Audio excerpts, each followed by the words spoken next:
Hello everyone, welcome back to connect Telugu. మీరు ఎప్పుడైనా notice చేస్తారా, ఎవరైనా దొంగ మీ ఐఫోన్ని షట్ డౌన్ చేసిన తర్వాత కూడా మీరు ఇంకా దాన్ని ట్రాక్ చేయవచ్చు. But house that possible? Phone అయితే స్విచ్ ఆఫ్ అయిపోయింది. ఐఫోన్ ఏం చేస్తుందంటే, ఫోన్ షట్ డౌన్ అయిన తర్వాత కూడా దాన్ని బ్లూటూత్ సిగ్నల్స్ ఏవైతే ఉంటాయో, లో ఫ్రీక్వెన్సీ బ్లూటూత్ సిగ్నల్స్ ఏవైతే ఉంటాయో అవి ఎమిట్ చేస్తూ ఉంటాయి. ఏదైతే మీ యాప్ ఐడి కనెక్ట్ అయిందో దాన్ని మీ ల్యాప్టాప్లో ఫైండ్ మై ఐఫోన్ యూస్ చేస్తే, ఇది ఏదైతే ఐఫోన్ నెట్వర్క్ ఉందో ఇవి ఏం చేస్తాయంటే బ్లూటూత్ సిగ్నల్స్ని క్యాప్చర్ చేసుకొని మీ ఎగ్జాక్ట్ లొకేషన్ ని యాపిల్ సర్వర్స్ కి ఇవైతే పంపిస్తాయి. There comes the second scenario. మీరు నోటీస్ చేస్తున్నారా, ఇప్పుడు వస్తున్న ఐఫోన్స్ లో షట్ డౌన్ అయిన తర్వాత కూడా మీరు ఆన్ చేయడానికి ట్రై చేసినప్పుడు కింద యువర్ ఐఫోన్ ఈస్ ఫైండబుల్ అని చూపిస్తుంది.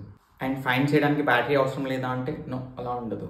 యాపిల్ ఏం చేస్తుందంటే, ఎగ్జాంపుల్ మీ బ్యాటరీ వచ్చేసి ఇప్పుడు 100% ఉందనుకోండి, అది డెడ్ అవడానికి ముందే కొంచెం బ్యాటరీని అయితే అది రిజర్వ్ చేసుకుంటుంది ఫైండ్ మై ఐఫోన్ ఫీచర్ కోసం. మీరు అనుకుంటారు బ్యాటరీ అనేది డెడ్ అయిందని, బట్ యాక్చువల్లీ అయితే బ్యాటరీ అనేది ఇంకా డెడ్ కాలేదు. అప్పుడు అది ఫైండ్ మై ఐఫోన్ ఫీచర్ అయితే అది యూజ్ చేస్తుంది. మన చుట్టూ ఉన్న ఐఫోన్స్ ఒక నెట్వర్క్ అయితే క్రియేట్ అయ్యింది. అండ్ దాట్స్ హౌ యాపిల్కి తెలుస్తుంది మీ ఫోన్ ఎక్కడ ఉందో.